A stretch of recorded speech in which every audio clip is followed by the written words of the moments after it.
ఓం విఘ్నేశ్వరాయ నమః. శ్రీమద్ భాగవతము 92వ అధ్యాయము. చిత్రలేఖ అనిరుద్ధుణ్ణి తీసుకెళ్లి ఉషాదేవి మందిరంలో అంతతులిక తల్పం మీద పడుకోబెట్టేసింది. ఇదంతా పరమాత్మ సంకల్పము. ఆయన ద్వారకలో కృష్ణుడిగా ఉన్నాడు, ఇక్కడ శివుడిగా ఉన్నాడు. ఒకే మూర్తి రెండుగా ఉన్నాడు. ఉషాదేవి తన ప్రియుడిని గుర్తించింది.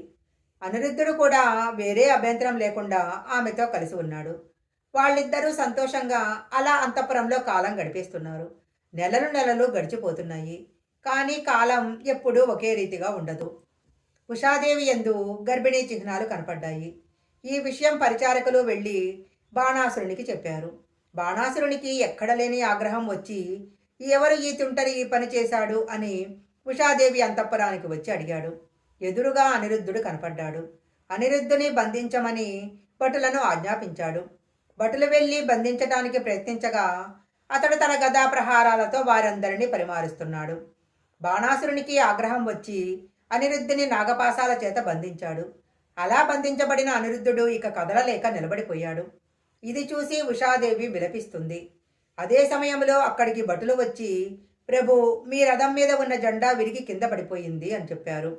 తనతో యుద్ధం చేయటానికి ఎవరో వచ్చారని అతడు భావించి ఇన్నాళ్లకు తన కోరిక తీరబోతుంది అనుకుని బయలుదేరాడు. అసురి వృత్తి ఎలాంటిదో చూడండి. వానికి కూతురి గొడవ అక్కర్లేదు, యుద్ధం కావాలి. ఈలోగా అక్కడ నారదుడు ద్వారకలో దిగాడు. ఏమీ ఎరుగని వాడిగా అనిరుద్ధుని కోసం వెతుకుతున్నట్టు నటించాడు.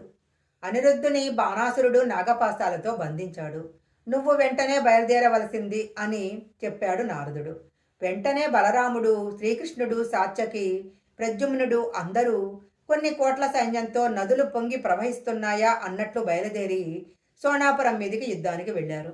బాణాసురునికి ఎక్కడ లేని సంతోషం వచ్చేసింది. శంకరుని పిలిచి, నువ్వు రక్షణ చేయటానికి కోటకు కాపు ఉన్నావు. నువ్వు కృష్ణుడు కోట లోపలికి రాకుండా యుద్ధం చెయ్యాలి. అప్పుడు మాత్రమే నువ్వు నాకిచ్చిన వరం నిలబెట్టినట్లు అవుతుంది. ముందుగా నువ్వు యుద్ధం చేసి కృష్ణుడు తన పరివారంతో కోటలోకి రాకుండా చూడవలసింది అన్నాడు. శంకరుడు భక్తవచనుడు. భక్తుడికిచ్చిన మాట తప్పటానికి లేదు. కాబట్టి శంకరుడు కృష్ణుడితో యుద్ధం చేయాలి.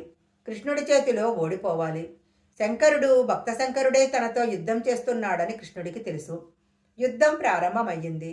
శివుడు యుద్ధంలో లొంగనంతసేపు బాణాసురుని జోలికి కృష్ణుడు వెళ్ళటానికి వీలులేదు. తన వరం నిజం కావాలంటే కృష్ణుడి చేతిలో తాను ఓడిపోతే అవతల తానిచ్చిన వరానికి మినహాయింపిచ్చినట్లు అవుతుంది. శంకరుడు యుద్ధం చేసి కృష్ణుడి చేత ప్రయోగింపబడిన బాణపు దెబ్బకు నందీశ్వరుని మీద వాలిపోయాడు. అప్పుడు కృష్ణుడు బాణాసురుని మీదికి యుద్ధానికి బయలుదేరాడు. శివజ్వరము అనబడే శక్తి ఒకటి బయలుదేరింది. అది కృష్ణుడితో యుద్ధం చేస్తుంది. కృష్ణుడు వైష్ణవ జ్వరాన్ని ప్రకోపింపజేశాడు. ఈ రెండు శక్తులు ఒకదానితో ఒకటి ఢీకొన్నాయి. ఆ రోజున శివజ్వరము విష్ణువుని ప్రార్థన చేసింది. ఉషాపరిణయ ఘట్టంలో పార్వతీ పరమేశ్వరుల వలన కృష్ణ భగవానుడి వనాల లోకానికి ఒక్క గొప్ప ప్రయోజనం వచ్చింది. ఆ రోజున కృష్ణ భగవానుడు ఒక వరం ఇచ్చాడు. ఎవరు ఉషాపరిణయ ఘట్టంలో శివజ్వరం విష్ణుజ్వరం యుద్ధం చేయటం అనే ఘట్టంలో శివజ్వరం చేసే శరణాగతి విన్నారో వారికి ఎప్పుడూ కూడా ప్రాణాంతకమైనదిగా జ్వరం బాధించటానికి వీలులేదు. ఆ మేరకు నేను వరం ఇస్తున్నాను అన్నాడు. కాబట్టి ఎప్పుడైనా జ్వరం చేత ప్రాణాంతకం అవుతుంది అనుకుంటే ఉషాపరిణయమును శరణాగతి తత్వాన్ని చదువుకోవటం కోసమని ఒకసారి పారాయణం చేస్తారు. అంత గొప్ప వరాన్ని ఇస్తే ఆ రోజున శివజ్వరం ఉపశాంతిని పొందింది. వెంటనే బాణాసురుడు యుద్ధానికి వచ్చాడు. పరమాత్మ చేసిన యుద్ధం వలన ఆ రోజు బాణాసురుడు పడిపోయే పరిస్థితి వచ్చింది. తన కొడుకును ఎలాగైనా రక్షించుకోవాలని బాణాసురుని తల్లి అయిన కోటర ఆ రోజు యుద్ధానికి వచ్చి ఒంటి మీద ఉన్న వలవలు విప్పేసి జుట్టు విరగబోసుకొని చేతులు పైకెత్తి ఆహాకారం చేస్తూ కృష్ణుడి ఎదుట నిలబడింది. ఒక స్త్రీ వివస్త్రయ్యి జుట్టు విడివడి ఎదురు నిలబడితే చీ అని తల తిప్పుకొని ధనుసు పక్కన పెట్టి కృష్ణ పరమాత్మ యుద్ధం ఆపేశాడు. బాణాసురుడు కోటలోకి పారిపోయాడు. మరునాడు మరలా యుద్ధం ప్రారంభమైంది. అప్పుడు శంకరుడు కృష్ణుని ప్రార్థన చేశాడు. నేను కోట బయట రక్షణగా ఉన్నంతకాలము వీడు పడిపోవటానికి వీలులేదు. కాబట్టి తగిన విధంగా నువ్వు వానికి శిక్ష వేయవలసింది అన్నాడు. శివకేశవుల హృదయాలు ఒకరికొకరి తెలుసు. ఒక్క పదార్థము రెండుగా కనపడుతుంది.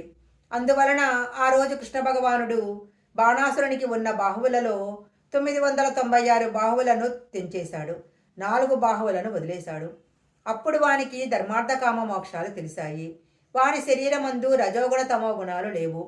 ఈశ్వర, వీడు నీ భక్తులలో అగ్రేశ్వరుడు అవుతాడు. బాణాసురుడు అంటే గొప్ప శివభక్తుడని చెప్పుకుంటారు. ఎక్కడ అసుర సంధ్య వేళలో బాణాసుని చరిత్ర, ఉషా అనిరుద్ధుల చరిత్ర చెప్పుకుంటారో అక్కడ విజయాలు సంభవిస్తాయి. అందుకని 4 చేతులతో వీరిని వదిలేస్తున్నాను. నీ పరివారంలో వీడు అగ్రేసరుడవుతాడు. ఇంకా ఎప్పుడూ ప్రమాదంతో కూడిన ప్రవర్తన వీడి యందు ఉండదు అని కృష్ణ భగవానుడు వరం ఇచ్చాడు. ఇప్పుడు బాణాసురుడు శివుని పరివారంలో చేరిపోయాడు. కాబట్టి ఇప్పుడు వాడు కైలాసం బయట కాపలా ఉండాలి. అతడు తన నిజశక్తిని గుర్తించాడు. సంతోషంగా శంకరుడు కైలాసం చేరుకున్నాడు. బాణాసురుడు కోటలోకి వెళ్ళి అనిరుద్ధుడికి ఉషాదేవికి వివాహం చేసి వారికి వస్త్రాలు ఆభరణాలు బహుకరించి కృష్ణ పరమాత్మతో ద్వారకా నగరానికి పంపించాడు. ఈ విధంగా ఉషాపరిణయం అనే ఘట్టము ఎన్నో రహస్యాలను ఆవిష్కరించింది. ఎవరు ఈ ఘట్టాన్ని వింటున్నారో, ఎవరు పరమశివుడంతటి వాడిని కింకరునిగా చేసుకున్నాడో, ఎవరు చుట్టదొద్దకు తన 4 చేతులతో పరమశివునికే కింకరుడయ్యాడో, కృష్ణుని విజయానికి పొంగిపోయిన వాళ్ళు ఎవరుంటారో, కల్పాంతం వరకు ఎవరు ఈ బాణాసుర కథ వింటున్నారో, కృష్ణ విజయం వింటున్నారో, ఆయన నామం చెప్తున్నారో వారికి సమస్త విజయాలు చేకూరుతాయి. వాళ్లకు ఓటమి సంభవించదు.